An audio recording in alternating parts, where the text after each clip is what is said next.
The morning of November 5th, 1854, dawned cold and bleak over the Crimean Peninsula. A thick, disorienting fog rolled in from the Black Sea, a dense gray shroud over the land. This fog would become the defining feature of the impending battle, a catalyst for chaos.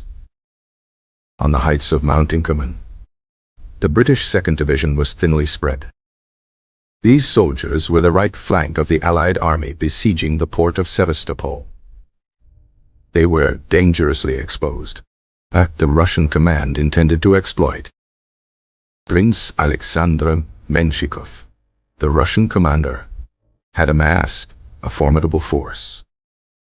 He planned a massive surprise assault to crush the British flank and break the siege. The Russian plan involved two main columns converging on the British position. Lieutenant General Fyodor Simonov would lead 19,000 men from Sevastopol itself. Simultaneously, Lieutenant General Prokofy Pavlov would advance with 16,000 men from the northeast. The total Russian force committed to the attack numbered around 42,000 soldiers. They were supported by a powerful artillery contingent of over 130 guns. Against this onslaught, the British had only about 8,500 men and 38 guns immediately available. The defense was commanded by Major General John Pennefather, a famously pugnacious leader. As the church bells of Sevastopol rang in the pre-dawn gloom, the Russian columns began their silent advance. The fog was so thick that visibility was reduced to mere yards. It muffled sound, creating an eerie silence broken only by the drip of water from the trees. The initial Russian assault struck the unsuspecting British pickets. These small groups of soldiers fought back with desperate courage. The sound of their Minié rifles echoed strangely in the heavy air. Superior range and accuracy of the Minié rifle inflicted terrible casualties on the dense Russian formations. But the sheer weight of numbers pushed the British defenders back. The battle dissolved into a series of brutal, isolated skirmishes. Command and control completely broke down on both sides. It became known as the soldiers' battle for this very reason. Individual soldiers and small units fought on their own initiative, leaderless and lost. They could not see their comrades, nor could they see the enemy until they were almost upon them. The fighting surged around a position known as the Sandbag Battery. This incomplete fortification became a focal point of the slaughter.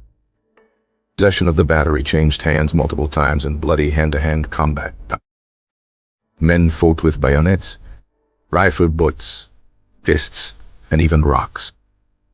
The British Guards Brigade was ordered forward into the fray. They advanced into the valley, becoming dangerously separated from the main British line. They charged the Russians on Shell Hill, driving them back momentarily. But their success led them into a trap. As fresh Russian columns appeared from the mist, the Guards were forced into a desperate fighting retreat, suffering horrendous casualties. All across the battlefield, the British line was on the verge of collapse. Ammunition was running critically low for the defenders. Some soldiers resorted to throwing stones at the advancing Russians.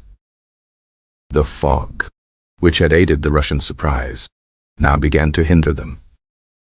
Their massive columns became disorganized and tangled in the confusing terrain. Their artillery struggled to find clear targets in the gloom. Lord Raglan, the British commander-in-chief, watched the chaos from a nearby ridge. He could hear the battle but could see almost nothing of its progress. Just as the British situation seemed hopeless, help arrived. The French forces, under the command of General Pierre Bosquet, advanced to support their allies. The arrival of the French Zouaves was particularly impactful.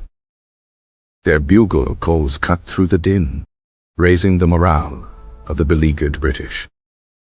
The French troops crashed into the flank of the Russian attackers. This fresh assault relieved the pressure on the exhausted British defenders. The combined Allied firepower began to turn the tide of the battle. The Russian advance stalled, and then began to falter. Faced with stiffening resistance and mounting casualties, the Russian commanders lost their nerve. By early afternoon, the order was given for a general retreat. The Allies were too exhausted and depleted to mount an effective pursuit. The battlefield was a horrific scene of death and destruction. The fog began to lift, revealing the full extent of the carnage. The British had suffered around 2,500 casualties, a severe loss for their small army. French losses numbered around 1,800 men. Russian casualties were catastrophic, estimated at nearly 12,000 killed, wounded, or captured. The Battle of Inkerman was a brutal, hard-won victory for the Allies. It shattered the Russian army's hope of breaking the siege in a single, decisive blow. The battle confirmed the superiority of the Allied infantry's training and weaponry. However, the heavy losses ensured that the siege of Sevastopol would drag on through a bitter winter. The soldiers' battle became a legend of endurance and courage against overwhelming odds. The early morning mist had been a great equalizer. It had stripped away the grand strategies of generals. The battle was reduced to the primal level of survival. Every soldier had to rely on his own wits and courage. The terrain itself was a formidable enemy.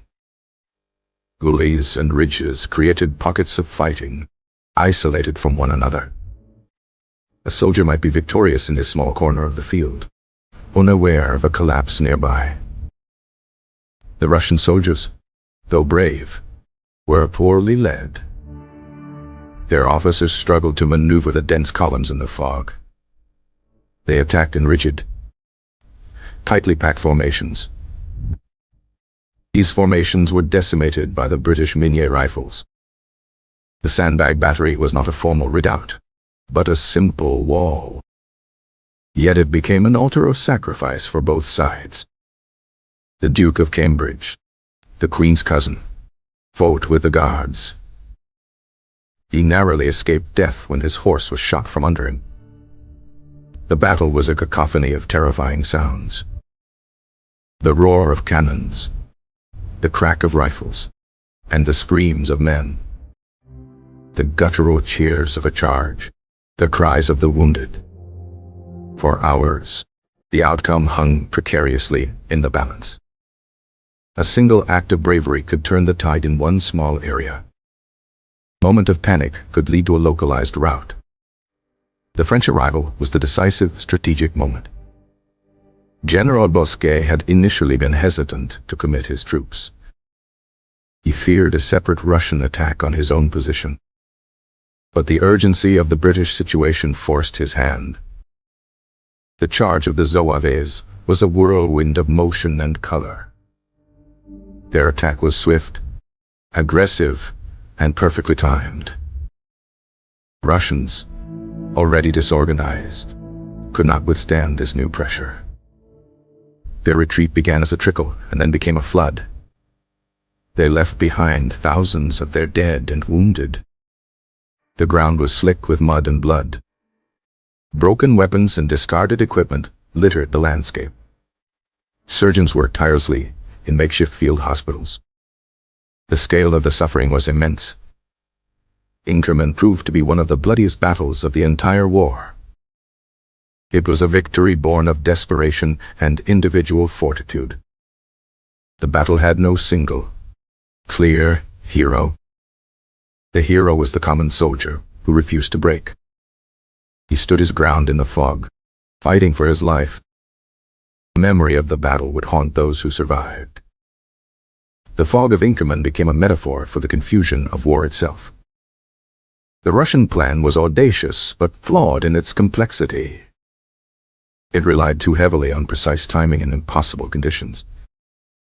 The British position, though weak, was on high ground. This gave the defenders a slight advantage in the close-in fighting. The battle was a brutal lesson for the Russian military. It exposed their outdated tactics and equipment. For the Allies, it was a victory that solidified their alliance. The shared experience of the battle forged a bond of mutual respect. The siege of Sevastopol would continue, but the threat from the field army was diminished. Soldiers who fought at Inkerman did not fight for glory. They fought for the men standing next to them. They fought for their own survival against a terrifying, half-seen foe. The battle was a testament to human endurance in the face of chaos. The gray fog over Inkerman concealed a truly epic struggle. It was a battle won not by generals, but by the common soldier. Their courage wrote a bloody and heroic chapter in the annals of war. The Russian artillery on Shell Hill had a commanding position. Their initial bombardment was heavy, but largely inaccurate due to the fog. The British artillery, though outnumbered, responded with precision. The duel between the cannons was a battle of ghosts. The sound of incoming shells was a terrifying lottery. The Valley of the Shadows, a grimly named ravine, saw brutal fighting. It became a channel for Russian attacks and British countercharges. Lack of visibility turned every encounter into a surprise. Regimental cohesion was almost impossible to maintain. Men simply attached themselves to the nearest friendly officer. The battle raged for over 6 brutal hours. By the end, the survivors were physically and emotionally shattered. They had witnessed carnage on an almost unimaginable scale. The victory at Inkerman came at a terrible price. It was a day of savage fighting, shrouded forever in the Crimean fog.